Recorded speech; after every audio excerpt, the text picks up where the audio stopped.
Les femmes de l'ombre, c'est-à-dire ce sont les gens qu'on ne voit jamais, mais qui donnent des mots à ceux qui se retrouvent à la télé. Ben, ils disent les mots que nous, on leur a donnés, mais nous, on est toujours cachés. Ce sont vraiment le principe de la plume, c'est la discrétion, le secret et l'anonymat. C'est un métier très intéressant, très très formateur, parce qu'il faut être capable à la fois de faire un travail de fond, c'est-à-dire travailler sur des grands thèmes. Moi, j'étais spécialisée sur les questions liées à la jeunesse et à la politique étrangère. J'ai fait par exemple la campagne présidentielle de Ségolène Royal, donc j'étais plume de Ségolène Royal sur ces thèmes-là.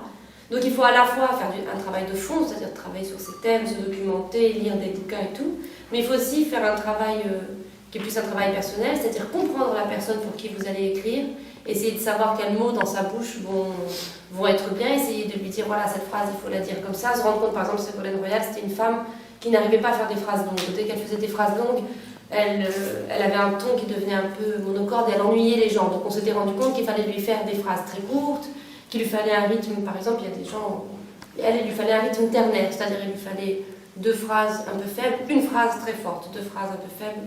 Et donc c'est presque un travail musical, quoi. On écrit comme on composerait un peu de la musique. Donc c'était un métier très intéressant. Ensuite, je me suis lancée dans le cinéma. Donc j'ai fait le cours Florent et j'ai écrit des scénarios, donc j'ai travaillé sur des tournages. Je suis revenue d'ailleurs au Maroc plusieurs fois pour des tournages, pour écrire des films. Et ensuite, je suis devenue reporter, enfin je suis devenue journaliste, donc là encore complètement autre chose, mais tout ça toujours lié par ma passion pour l'écriture. Et c'est au bout de 4 ans ou 4 ans et demi voilà, de reportage où je voyageais tout le temps, j'étais toujours en Afrique, toujours au Maghreb. C'est quand même un métier très fatigant, le reportage, c'est un métier passionnant parce que justement au niveau de l'écriture, ça permet à la fois d'être dans une écriture très rigoureuse, parce que c'est une écriture qui donne de l'information, donc on a une déontologie, on a un devoir vis-à-vis de son lecteur qui est de lui donner l'information la plus juste et la plus équilibrée possible. Et en même temps, on peut quand même exercer un peu sa plume. Enfin, plus un lecteur il a du plaisir à lire un reportage qui est un peu écrit, où la personne elle a fait attention à essayer de lui décrire aussi des paysages, des visages, à lui donner une atmosphère. Mais plus j'avançais, plus j'étais quand même frustrée, puisque moi, ma passion presque d'enfance, je veux dire, c'est l'écriture. Enfin, c'est pas vraiment l'écriture, d'ailleurs, c'est plutôt la littérature, parce qu'on demande toujours aux gens depuis combien de temps vous écrivez, mais je crois que la question d'un écrivain, c'est pas depuis combien de temps vous écrivez, c'est depuis combien de temps vous lisez. Parce que la passion pour l'écriture, c'est d'abord une passion pour la littérature. Moi, j'étais une petite fille qui adorait lire et une adolescente qui lisait tout le temps. Et au bout d'un certain nombre d'années, quand on a l'habitude comme ça de lire tout le temps, qu'on est passionné par la littérature et qu'on a le sentiment de comprendre ce que c'est la littérature, de comprendre à quoi ça sert, d'avoir le sentiment que c'est la chose la plus nécessaire au monde, que c'est plus nécessaire que le marketing, je sais pas quoi, tout ce que vous voulez. Pour moi, c'était le centre du monde, la littérature. Mais ça me paraissait être un domaine très très inaccessible, surtout à Paris. Il faut savoir qu'en France, il y a une espèce d'expression qui dit qu'en France, chaque Français a un roman dans son tiroir. Tous les Français écrivent. Vous pourrez parler avec n'importe qui, il vous dira toujours à moi, j'écris, à moi, j'ai une idée de roman, j'ai un truc. Donc tout le monde écrit, tout le monde a envie de se faire publier, mais il y a, je crois, pour 1000 ou 10 000, non, pour 10 000 manuscrits envoyés, il y en a 2 qui sont publiés. Donc c'est pour vous dire, c'est vraiment pas beaucoup du tout. Les maisons d'édition reçoivent jusqu'à 600 manuscrits par jour.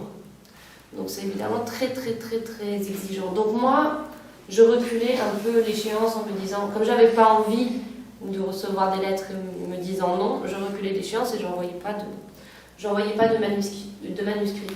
Jusqu'au jour où voilà, je me suis dit, bon, mieux vaut vivre avec des échecs qu'avec des regrets.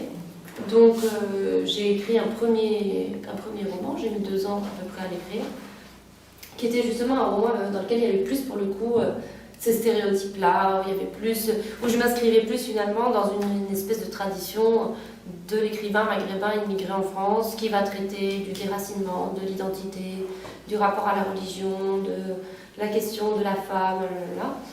Et en fait, moi-même en l'écrivant, je m'ennuyais moi-même. C'est-à-dire que je ressentais pas, j'avais l'impression que c'était trop facile d'aller vers ces thèmes-là. Donc je l'ai envoyé à une maison d'édition qui s'appelle Le Seuil, puisque je connaissais quelqu'un, je connaissais Abdel Attaya, l'écrivain Abdel Attaya, qui était un très bon ami à moi, donc je lui ai parlé du livre, il m'a dit écoute, donne-le à mon éditeur, il te dira ce qu'il en pense. Donc je le donne à l'éditeur qui me dit écoutez, c'est bien, voilà, on peut le publier en faisant telle coupe, en changeant ci, en changeant ça.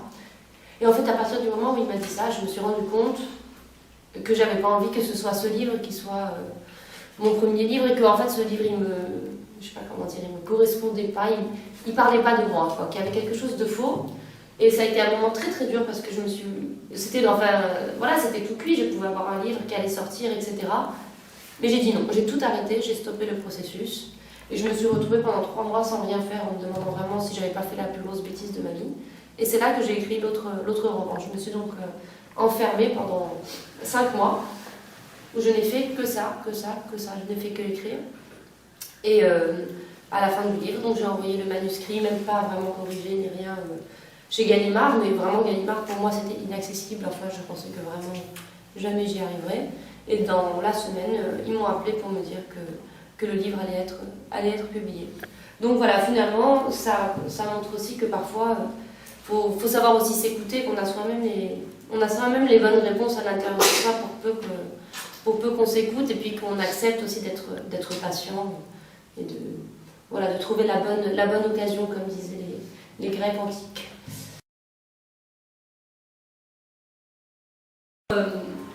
Pour les personnages, etc. Bien sûr, quand vous écrivez, vous vous inspirez de votre réalité. Et comme je disais tout à l'heure, moi, je voulais vraiment que ce soit un roman qui soit vraisemblable, enfin, qui soit inscrit dans le réel, qu'on puisse voir les choses. Donc c'est pour ça que j'ai dit des choses sur le journalisme, etc. J'ai utilisé pas mal de choses qui sont des choses de ma vie. De la même manière que pour le sujet du livre, le livre traite de l'addiction sexuelle d'une femme. Je me suis renseignée auprès de psychiatres, j'ai rencontré des femmes qui souffraient d'addiction sexuelle et tout, donc j'ai nourri aussi le livre de plein de choses qui sont des choses réelles ou en tout cas vraisemblables. Plusieurs livres en ce moment, donc je suis en train de préparer un livre qui s'appelle Les Maghrébines, le sexe et l'amour.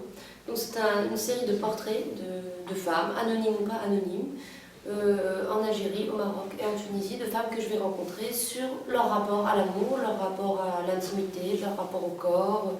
Moi, ce qui m'intéresse aussi beaucoup, c'est la question de la transmission, comment dans nos sociétés, il y a une difficulté à transmettre des choses qui ont trait à l'amour ou qui ont trait à la sexualité entre parents et enfants, que ce soit dans la génération précédente ou dans notre génération actuelle. Donc je prépare ce livre-là.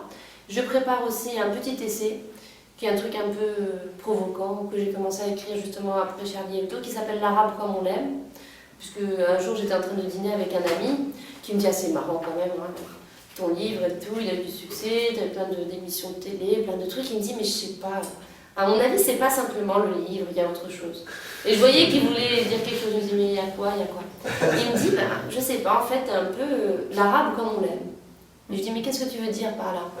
Il me dit « Voilà, vis-à-vis de la société française, tu es un peu l'arabe qui n'a plus rien d'arabe, quoi. C'est-à-dire l'arabe qui a perdu tous les attributs qu'on attribue justement à l'arabe. » Donc voilà, donc j'écris un petit texte là-dessus, finalement c'est quoi l'arabe comme on l'aime. Est-ce que moi du coup je me sens dans un rapport de trahison avec une espèce d'identité arabe à laquelle je devrais correspondre? Voilà. Donc c'est un truc, une espèce de réflexion mais un peu détournée sur l'identité, et je prépare aussi un roman en même temps.